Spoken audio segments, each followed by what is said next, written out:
they go round in circles, when they fly high like a bird up in the sky, when they go round in circles. Is the Kalam Cosmological Argument a circular argument? Welcome to the podcast of Reasonable Faith with Dr. William Lane Craig. I'm Kevin Harris. You may know that a circular argument is an argument that assumes what it is trying to prove. It inserts the conclusion into the premises. For example, Sam is the best candidate for president because Sam is totally better than all the other candidates. Therefore, Sam is the best candidate for president. Circular. So, does the Kalam Cosmological Argument, as Dr. Craig defends it, commit this fallacy? We'll take a look today at this objection. And just to give you a heads up, you don't want to miss some of the podcasts we have coming up. We'll look at a new book which criticizes the use of apologetics. It's from a Christian standpoint. In fact, it got an award from Christianity Today, so we'll examine it. We'll also discuss a pastor who has decided to try atheism for 1 year. And we'll revisit Dr. Craig's debate with Sean Carroll, so come back often. We've got lots of amazing topics. Hopefully, today's podcast will cause you to further study the philosophy of time, which is fascinating. And Dr. Craig is one of the most respected philosophers in this area, especially the relationship between God and time. His work on this is available at reasonablefaith.org, and be sure that his book, Time and Eternity, is in your library. And not only in your library, but in your hands, in front of your face, reading it. It's a must. Get it as well at reasonablefaith.org. Dr. Craig, we take a look at the blogosphere from time to time and see if there are any objections or any considerations that are dealing with your work. And we always seem to come across things that deal with the Kalam, which is one of your main areas of work. So let's take a look at a blog by Apologist, who is writing that the Kalam is circular and unscientific, and that the Kalam has serious problems with modern science.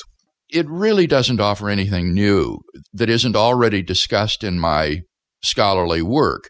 So it wouldn't be the sort of thing I think we would normally talk about or devote a podcast to, but I have seen this cited by others in the blogosphere saying that it has dismantled the Kalam cosmological argument. And so I think it's worth talking about and exposing some of the weaknesses in the student's argument. He starts out, like any philosophical argument, the Kalam relies on a number of stances on other philosophical issues. The main issue the theist is stuck with in the Kalam is that the argument requires two controversial positions on philosophical issues: absolute simultaneity and the a-theory of time. While these are largely philosophical positions, we have good scientific evidence that both of these stances are at odds with general and special relativity. Let's go to the first objection then, absolute simultaneity. The claim here is that the Kalam cosmological argument is unscientific because it presupposes that there exists such a thing as absolute simultaneity, and that is in contradiction with relativity theory. Now, I think this is a mistake on the student's part on more than one level. Whatever you think about the relativity of simultaneity or not, I think it's just a mistake to think that the cosmological argument relies on the notion of absolute simultaneity. So when I look at his justification for this claim, he says it is logically impossible for a causal action to be before its effect. So he thinks that causal actions are either simultaneous with their effects or later than their effects. Now, presumably, he doesn't endorse retrocausation. That would really be unscientific. So presumably, he's saying here that it's logically necessary that causal actions be simultaneous with their effects. And that's indeed what I think, at least not with logical necessity, but metaphysical necessity. So I wonder, what's the problem? Well, he says this is problematic because if the effect is the beginning of time itself, then there can't be any before the beginning of time.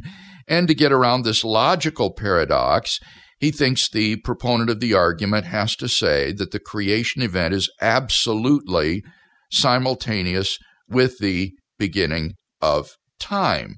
And so this leaves the proponent of the argument defending the notion that causes can be absolutely simultaneous with their effects. Now, I think this is simply a mistake. There's nothing about the argument that requires absolute simultaneity, as that's defined in relativity theory. I'm not sure about what he means by the force of the word absolutely here. All that the argument would require is that the moment of creation be simultaneous with the universe coming into being. And even if you say simultaneity is relative to different reference frames, all that would say is that if there is a first moment of time in any of those frames, that is the moment at which God creates the universe. It doesn't presuppose absolute simultaneity at all. But even more fundamentally, what the student seems to forget is that the special theory of relativity is not the relevant theory when we're talking about the origin of the universe. When scientists say that the universe is around 13.7 billion years old, they don't mean in our frame of reference. But if someone else were in relative motion to us, then the universe might have a different age for them. That's not what they're talking about. Rather, when scientists talk about the age of the universe in the context of cosmological models based in the general theory of relativity, they are talking about what's called cosmic time, which measures the duration of the universe. And the interesting thing about cosmic time, Kevin, is that it is frame independent. That is to say, it's the same for every observer in the universe, regardless of his relative motion. So when we say the universe is 13.7 billion years old, that is a judgment about the age of the universe that is true for every person, every observer in the universe, regardless of his frame of reference or his motion, because cosmic time is independent of reference frames. So the whole issue of the relativity of simultaneity just doesn't even arise. One would be saying that if there is a moment t equals 0 in cosmic time, that is the moment at which God created the universe, and there just isn't any problem. So the rest of the paper, by and large, I'd say 80% of the rest of the paper is just irrelevant because it consists in his attacks upon my defense of an interpretation of special relativity theory, according to which there are relations of absolute simultaneity. And, well, that really just doesn't come into play in the cosmological argument. And would he object, you think, to the illustration of the boulder on the pillow that Kant said? Well, one would think that this person would object to the idea of causes being simultaneous with their effects. And that was why I thought at first, surely this is a misprint when he says that this is problematic, that is, time being created along with matter and energy in the universe. This is problematic because it is logically impossible for a causal action to be before its effect. Well, that says that it's necessary that causal actions be either simultaneous or later than their effects. So there is no logical paradox here. He seems to think that to avoid a logical paradox, you've got to say that the creation of the universe is simultaneous with the beginning of time. But there is no logical paradox here. If it's logically impossible that a causal action be before its effect, then there's no paradox to be resolved. Causes and effects are simultaneous, and in the case of the origin of the universe, the beginning of the universe is simultaneous with God's action of bringing the universe into being. So there just isn't any problem here to be resolved.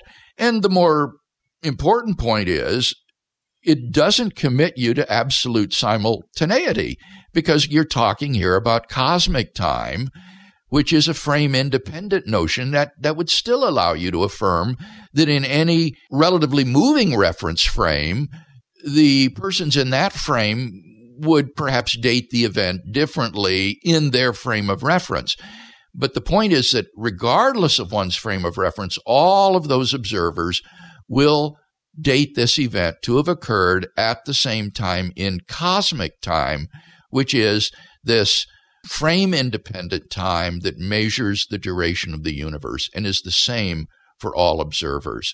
So his criticisms of my views on relativity theory are just irrelevant because one isn't committed to that by the Kalam cosmological argument. So the proponent of the Kalam does not have to use the term absolutely. Right, just drop it. I don't understand the force of it here. You would just say that the effect is simultaneous with the causal action. And the word absolutely here has no non-rhetorical force. It's just the cause and effect are simultaneous. And he seems to think that it's logically impossible for a causal action to be before its effect. So there's just no problem. His second problem with the Kalam is the A theory of time. He says the Kalam cosmological argument depends entirely on one holding to the A theory of time as opposed to the B theory. Yes. I'll again refer our listeners back to our podcast on A and B theory and your work on it. Right. The A theory of time, so-called, is a theory which affirms the objective reality of tense and temporal becoming, that things really do come into being and go out of being with the passage of time.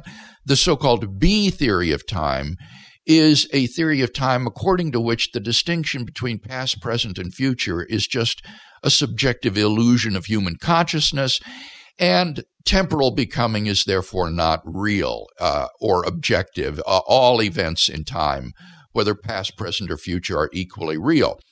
And the claim here is that the proponent of the Kalam cosmological argument is stuck with the A theory of time. Now, that's not the sort of language I would use, since I think the A theory of time is true. It is the correct theory of time. And therefore, there's no problem with the Kalam cosmological argument being based upon the objectivity of tense and temporal becoming. What would be problematic would be if it were based upon a false theory of time. So I have in my work written 2 books on the tenseless and the tensed theory of time, in which I lay out what I consider to be very powerful arguments for the objectivity of tense and temporal becoming, namely the indispensability of tense from human language and thought, and also the incorrigible experience of the presentness of our own experiences. I also refute all the objections that I'm aware of against the A theory of time, and then I look at arguments in favor of the B theory of time and show that these arguments are not compelling. They're not really very good arguments. And then I lodge quite a number of objections to the B theory of time, which I think shows that it is really an untenable theory. So on balance, I think we have very good grounds for thinking that tense and temporal becoming are objective features of reality, and therefore this is part of my full-blown, full-fledged defense of the Kalam cosmological argument. Now, having said that, Kevin, I would want to say that some B theorists would disagree with me that things like the causal premise are based on an A theory of time. I believe that everything that begins to exist must have a cause, because things can't come into being from just nothing. Being doesn't come from non-being. When you understand that temporal becoming is objective, it is just inconceivable that things could pop into existence without causes. Now, on the B theory of time, things don't really come into being. The universe has a beginning only in the sense that a yardstick has a beginning. Namely, there's a first inch, there's a front edge.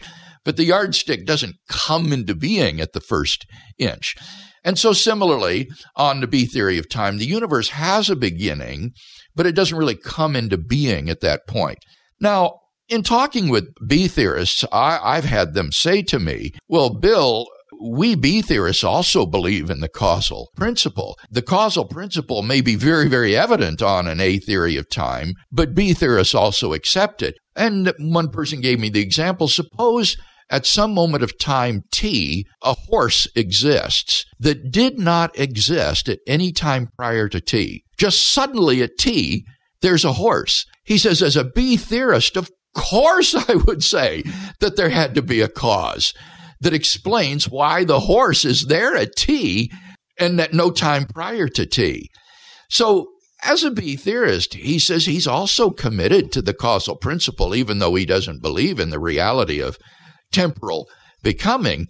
Horses don't just exist at some moment of time for no explanation at all. So even if you're not an atheist of time, you might well defend some of the premises of the Kalam cosmological argument, and especially the scientific evidence for the beginning of the universe would be very cogent, I think, for the B theorist. So although for me, in my defense of the argument, I presuppose an A theory of time and have defended it extensively, it's not entirely obvious that the argument couldn't be put forward by a B theorist. And in fact, I know at least one B theorist who does defend the argument. Bill, I wonder if this is recent, this notion of A theory and B theory as it applies to the Kalam, and has come about recently in response to the Kalam. You've been writing on the Kalam cosmological argument for years now, and as it's been out there and studied and so fascinates everyone, has this B theory, is this one of the more recent objections? Or I first saw the objection in an article by Adolf Grünbaum, who is a very prominent B theorist of time. But that was the only place I saw this objection. It's largely gone unremarked. But I began to talk about it then as a possible escape route, and I think that people like this student and others are aware of this largely from my own discussion of it and my extensive defense of the objectivity of tense and temporal I think that's becoming. true. Now, here's the objection that the student raises. He says, why believe that the A theory of time is true? And he then turns to my work on the A and B theory of time and says that the reason Craig gives is a theological reason. Namely, Craig believes that God exists, that God is in time, and that therefore the A theory of time is true. And this is circular because you're supposed to be proving the existence of God, not presupposing it. Well, this, Kevin, I think, is an unsympathetic construal of my work. My work on divine eternity was a theological exploration to say, how should we as Christians understand divine eternity? Does it mean that God is timeless, or does it mean that God is everlasting throughout infinite time? So that is a theological exploration that presupposes God's existence. And in that study, I argued that if time is tensed and temporal becoming is real, then God must be in time, and therefore we will understand relativity theory in a way that is consistent with God's existence. And so then I provide a theological perspective on relativity theory from this point of view. But in the context of the Kalam cosmological argument, obviously one would not do that. That is a different context. That's an apologetical context, not a systematic theological context. So in the context of the Kalam cosmological argument, one wouldn't presuppose the existence of God.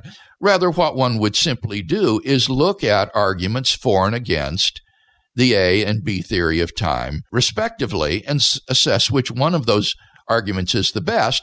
And in doing that, one wouldn't look at theological objections to the B theory. Rather, one would look at my philosophical objections to it and my philosophical arguments for an A theory of time. So what I'm saying, Kevin, is that my work on tensed and tenseless theories of time is quite independent of one's theological presuppositions. And in fact, in my more recent work, I came to realize that really what justifies the interpretation of relativity theory that I defend is not the existence of God.